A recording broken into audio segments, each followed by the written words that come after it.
Bienvenue à tous et merci beaucoup d'être de retour. Merci d'être là. Au passage, vous pouvez retrouver cette vidéo et d'autres contenus sur mon Substack et mon Patreon à l'adresse worldaffairsandcontacts.com. Pendant les 48 prochaines heures, je propose une réduction de 20% sur l'abonnement annuel. Il vous suffit d'utiliser le lien dans la description de la vidéo ci-dessous pour rejoindre notre communauté. J'aimerais beaucoup vous y retrouver. Alors que l'Iran aurait fermé le détroit d'Ormuz en réponse à la guerre d'agression illégale menée par les États-Unis et Israël, la guerre en Iran risque de provoquer un nouveau choc pétrolier et des profits exceptionnels pour les entreprises occidentales. Alors, qui en sortira gagnant? Eh bien, c'est un sujet que je vais aborder dans une prochaine interview avec un expert, donc restez à l'écoute.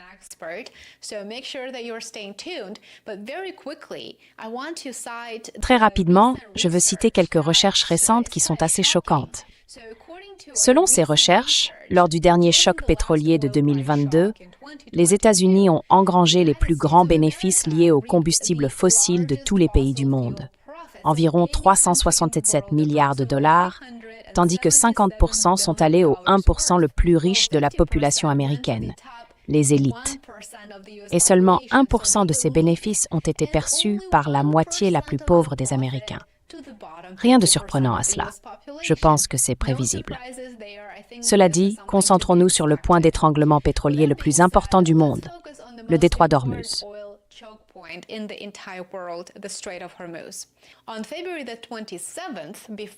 Le 27 février, avant l'attaque, 20 millions de barils de pétrole traversaient le détroit d'Ormuz.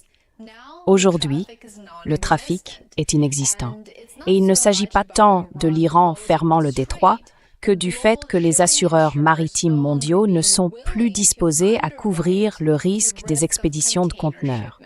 Vous voyez, il y a ici de nombreuses couches d'enjeux et c'est une crise en cours qui relève de la responsabilité, de la seule responsabilité, de la guerre illégale menée par les États-Unis et Israël contre l'Iran.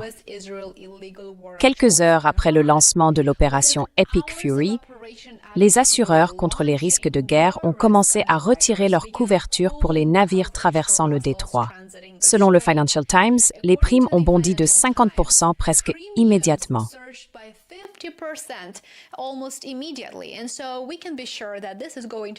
Et donc, nous pouvons être certains que cela va affecter le prix de tout à l'échelle mondiale. Tout le monde va le ressentir. On ne peut pas vraiment y échapper, car c'est ce qui se produit dès que le détroit d'Ormuz se ferme. L'assurance de base contre les risques de guerre se situe normalement autour de 0,25% de la valeur de la coque d'un navire, pour un pétrolier de 100 millions de dollars. Cela représente environ 250 000 dollars par voyage.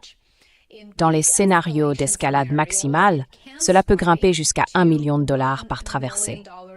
Et pour les navires liés à des intérêts américains ou israéliens, sans surprise, la couverture disparaît apparemment complètement. Pas de police, pas de passage. Cela n'arrivera tout simplement pas.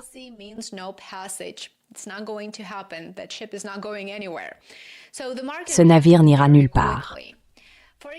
Le marché a donc réagi très rapidement. Par exemple, voici comment cela s'est concrètement passé le 1er mars.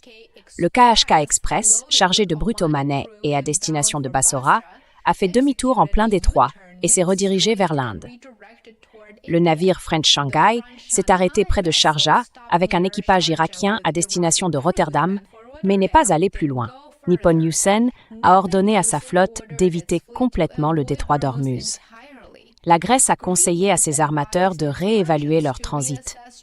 Et Hapag-Lloyd a suspendu tout passage par le corridor maritime. Ces navires n'étaient donc tout simplement plus assurés et ne pouvaient plus transiter. Les assureurs n'étaient pas disposés à prendre le risque. Et c'est ainsi que l'on voit à quel point tout est lié.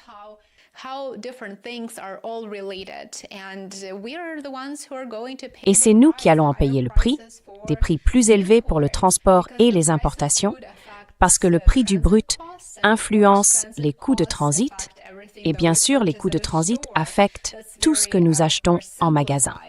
C'est une explication très simplifiée, mais vous voyez ce que je veux dire. Environ 21% de la consommation mondial de pétrole et près de 20% de tout le GNL, gaz naturel liquéfié, est transporté par voie maritime, transite par le détroit d'Ormuz. Un cinquième de l'approvisionnement énergétique industriel mondial passe par un couloir en réalité plus étroit que la Manche. J'ai abordé les détails concernant le détroit d'Ormuz dans la vidéo que j'ai mise en ligne hier. Vous pouvez la regarder pour plus d'informations. Voyons maintenant les marchés de l'énergie. Goldman estime que le Brent pourrait grimper jusqu'à $110 le baril.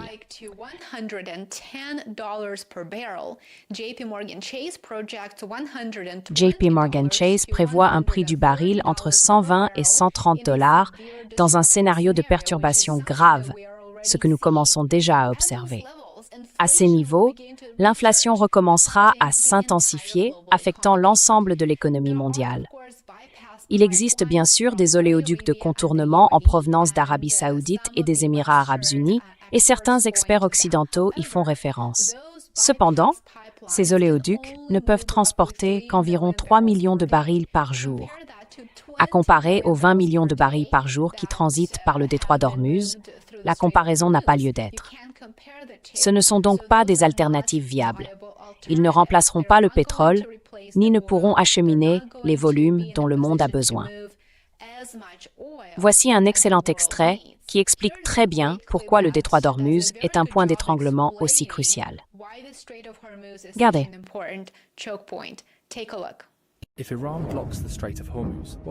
Si l'Iran bloque le détroit d'Ormuz, quel impact cela aura-t-il sur le monde entier et quel pays sera le plus touché? Commençons par comprendre ce qu'est réellement le détroit d'Ormuz. C'est une petite zone d'environ 33 km de large, située entre l'Iran, Oman et les Émirats arabes unis. Il s'agit d'un passage maritime étroit par lequel transite près de 20% de l'approvisionnement mondial en pétrole, soit environ 17 millions de barils par jour. Ce pétrole provient de 8 pays du Golfe Persique, dont l'Iran, l'Irak, le Koweït, Bahreïn, le Qatar, l'Arabie saoudite et les Émirats arabes unis. Pour les Émirats arabes unis, l'Arabie saoudite, le Koweït et le Qatar, environ 90% de leurs exportations de pétrole passent par cette voie étroite pour atteindre le reste du monde.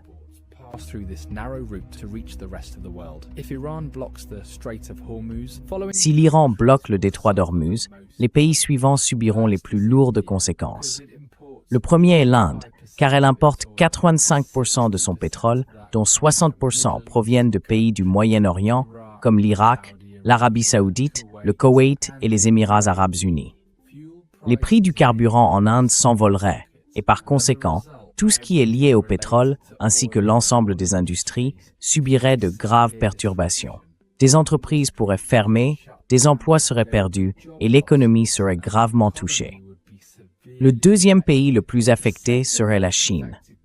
La Chine est le plus grand importateur de pétrole au monde, important environ 10 millions de barils par jour, et 40% de ses importations de pétrole transitent par le détroit d'Ormuz.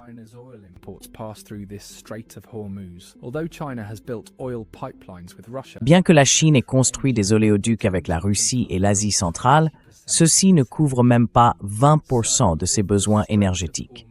Ainsi, si le détroit d'Ormuz était bloqué, l'économie chinoise pourrait subir un choc massif. Et si l'économie chinoise vacille, les répercussions se feront sentir dans le monde entier.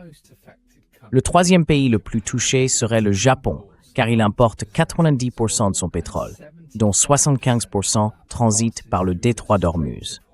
Le quatrième pays le plus touché serait l'Arabie saoudite. Environ 80 à 90% du pétrole saoudien sont exportés vers le reste du monde par le détroit d'Ormuz, tandis qu'environ 10% seulement partent vers l'Europe via la côte de la mer Rouge. Ainsi, si ce point d'étranglement est bloqué, l'économie saoudienne sera fortement affectée.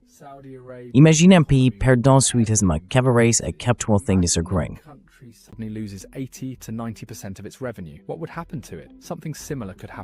Que se passerait-il alors? Quelque chose de similaire pourrait arriver à l'Arabie saoudite. Il y a aussi une forte probabilité que l'Arabie saoudite envoie son armée pour rouvrir la route, ce qui pourrait encore aggraver la situation.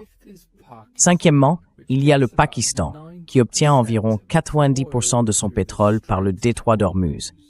ce pétrole couvre environ 27% des besoins énergétiques du pays. Donc si la route est bloquée, les prix au Pakistan pourraient grimper en flèche. Mais il y a un rebondissement intéressant.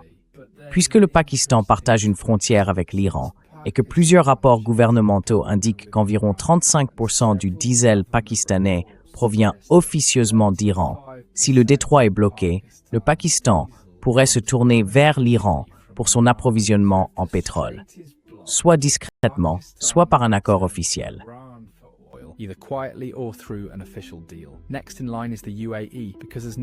Vient ensuite les Émirats arabes unis, car près de 72% de leurs exportations de pétrole dépendent du détroit d'Ormuz. Le pays dispose toutefois d'une solution de rechange, l'oléoduc Habshan Fujairah, qui lui permet de contourner le détroit et d'exporter jusqu'à 60% de son pétrole. Mais pour une grande économie comme celle des Émirats, perdre les 40% restants représenterait tout de même un coup dur. Viennent ensuite les pays européens comme la France, l'Allemagne et l'Italie, qui obtiennent en moyenne environ 10% de leur pétrole via le détroit d'Ormuz. Un blocus à cet endroit les frapperait également de plein fouet. À l'échelle mondiale, les experts avertissent que les prix du pétrole pourraient dépasser les $150 le baril, provoquant une inflation généralisée et possiblement une grave récession mondiale. Ainsi, cette petite zone de 33 km détient à elle seule le pouvoir d'ébranler le monde entier.